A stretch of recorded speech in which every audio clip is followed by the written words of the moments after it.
The bodies of 2 people have been recovered from a red pickup truck, which was submerged under the water where the Baltimore bridge collapsed. 8 construction workers were on the bridge when a ship struck it, plunging them into the waters below.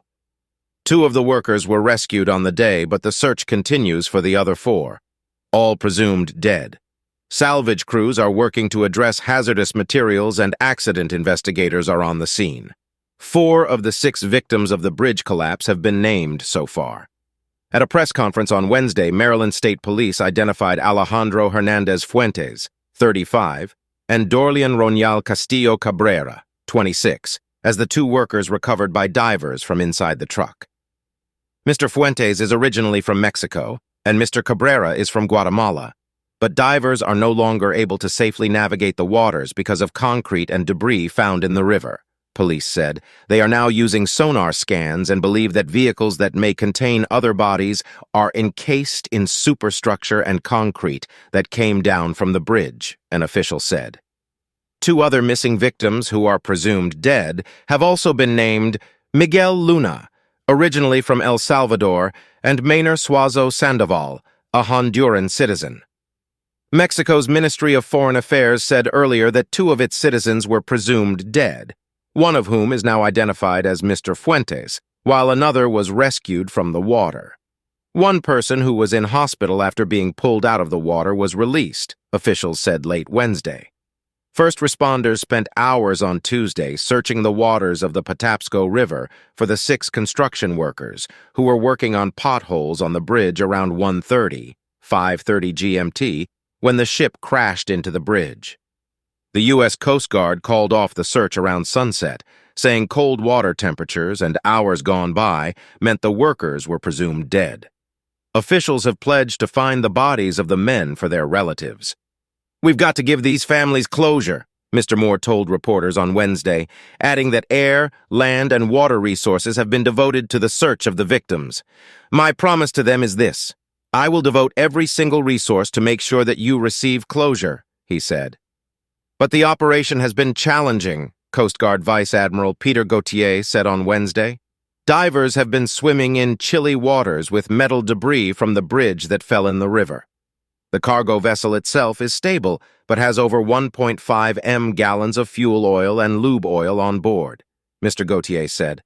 Roughly 4,700 cargo containers were also on board, including 56 that contained hazardous materials. "The Coast Guard has moved aggressively to board the vessel, and we have teams on board," Mr. Gauthier said. The U.S. Navy plans to use barges with heavy lift cranes. Some can carry as much as 1,000 tons to remove parts of the bridge that fell in the water. Investigations into what went wrong on the ship will be crucial, Marine specialist Jim Bellingham told the BBC.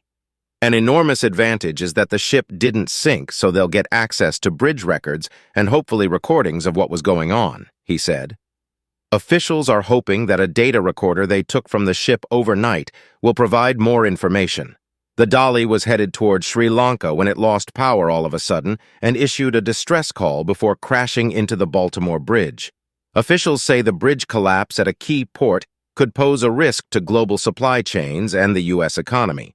Maryland Governor Wes Moore said that 8,000 jobs could be affected by the bridge collapse and called the incident a global crisis.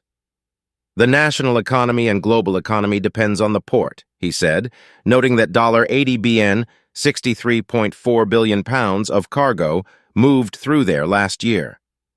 Paul Wiedefeld, Secretary of the Maryland Department of Transportation, stressed that replacing the bridge will not be a fast process, but he promised at Wednesday's press conference that officials are working to come up with a design for the replacement of that bridge as quickly as possible to get the port back up and the community back up and running. Experts say Key Bridge's collapse could lead to losses of up to $15 EM, 11.8 million pounds, per day until the shipping lane is reopened. U.S. Senator Ben Cardin of Mary said he was confident, thanks to the Biden administration, the state would get the necessary resources to recover and begin work on a replacement bridge. "Our top priority is to get the shipping lane open because of the impact it has on our country and the global supply chain," he said. Investigators are also hoping to determine whether dirty fuel played a role in the deadly crash. Maritime experts say contaminated fuel can cause a ship to black out as it creates problems with a vessel's main power generators. Kindly like, subscribe, and share your thoughts in the comments section.